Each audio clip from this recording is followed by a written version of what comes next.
एक सच्चा गुरु सिर्फ ज्ञान देने वाला शिक्षक नहीं होता, वह सतगुरु होता है जो हमारे अंदर छुपे हुए शाश्वत आत्मा को जागृत करता है। सहजयोग में हमें बताया गया है कि 10 आदि गुरु अलग अलग युगों और स्थानों पर अवतरित हुए हैं ताकि धर्म की नींव रखी जा सके और मानव को उसके भीतर की ऊर्जा कुंडलिनी शक्ति की ओर जागृत किया जा सके। उनकी वाणी, उनका कार्य और उनका मौन सब कुछ बस एक ही तरफ इशारा करते हैं और वह है आत्मबोध की यात्रा। आइए जानते हैं कि कैसे इन गुरुओं ने इस छिपे हुए मार्ग को अपने अपने तरीके से प्रकाशित किया है। नंबर 1, राजा जनक। राजा जनक ने शाही जीवन जीते हुए भी वैराग्य में रहकर आत्मज्ञान प्राप्त किया। उन्होंने अष्टवक्र और नचिकेता जैसे ऋषियों को भी आत्मबोध की ओर मार्गदर्शन दिया। उनकी शिक्षाएं जैसे स्थित प्रज्ञ बनो सीधे निर्विचार स्थिति की ओर इशारा करती है। नंबर 2, हजरत इब्राहिम। इब्राहिम ने धर्म और परम शक्ति के प्रति समर्पण को स्थापित किया। उनकी ईश्वर से वाचा एक प्रतीक है उस पवित्र जुड़ाव का जो कुंडलिनी जागरण के बाद होता है। ज़रथुस्त्र। इन्होंने फायर, आंतरिक अग्नि को पवित्र माना, ठीक उसी तरह से जैसे कुंडलिनी की ज्वाला हमारे भीतर से भ्रम और असत्य को जलाकर शुद्ध करती है। उनका अतर कुंडलिनी ऊर्जा का ही एक स्वरूप है। मूसा को एक जलती हुई झाड़ी में ईश्वर का साक्षात्कार हुआ, जो जलती थी पर राख नहीं होती थी। यह कुंडलिनी जैसी ही है, शुद्ध, शांत, प्रकाशमय।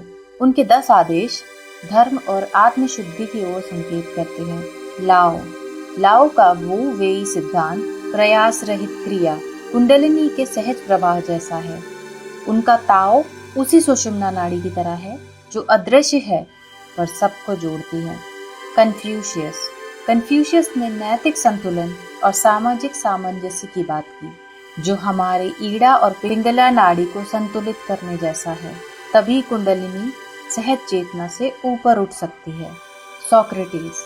अपने आप को जानो, यही उनकी भाषा में आत्मबोध का मूल है। उन्होंने आत्म प्रश्नों के जरिए उस ज्ञान को छूने का प्रयास किया जो कुंडलिनी के जागरण से स्वतः प्रकट होता है। हजरत मोहम्मद। पैगंबर मोहम्मद ने नूर यानी प्रकाश, रूह यानी दिव्य आत्मा और कयामत यानी पुनरुत्थान का वर्णन किया है, जो कुंडलिनी के ऊपर चढ़ने के सूक्ष्म संकेत हैं। उनका संदेश कि तुम्हारे हाथ बोलेंगे, यह वही अनुभव है जब कुंडलिनी जागरण के बाद हथेलियों पर शीतल स्पंदन महसूस होता है। गुरु नानक देव। गुरु नानक ने नाम और शब्द की शक्ति बताई है जो कुंडलिनी के जागरण से सक्रिय होती है। साईनाथ शिरडी। सबका मालिक एक। साईं बाबा का यह संदेश सहस्त्रार चक्र की एकता को दर्शाता है।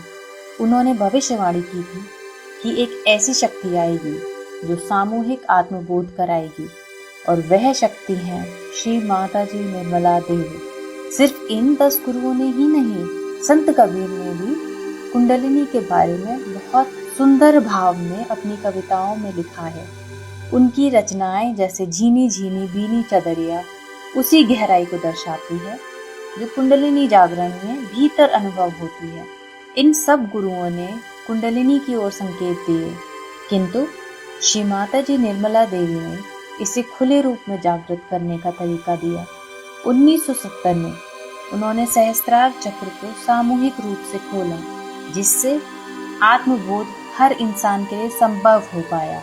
आप भी उस शीतल स्पंदन, निर्विचार अवस्था और भीतर की शांति का अनुभव कर सकते हैं जो पहले केवल महात्माओं और संतों की यात्रा मानी जाती थी। वह आप भी अपने जीवन में महसूस कर सकते हैं।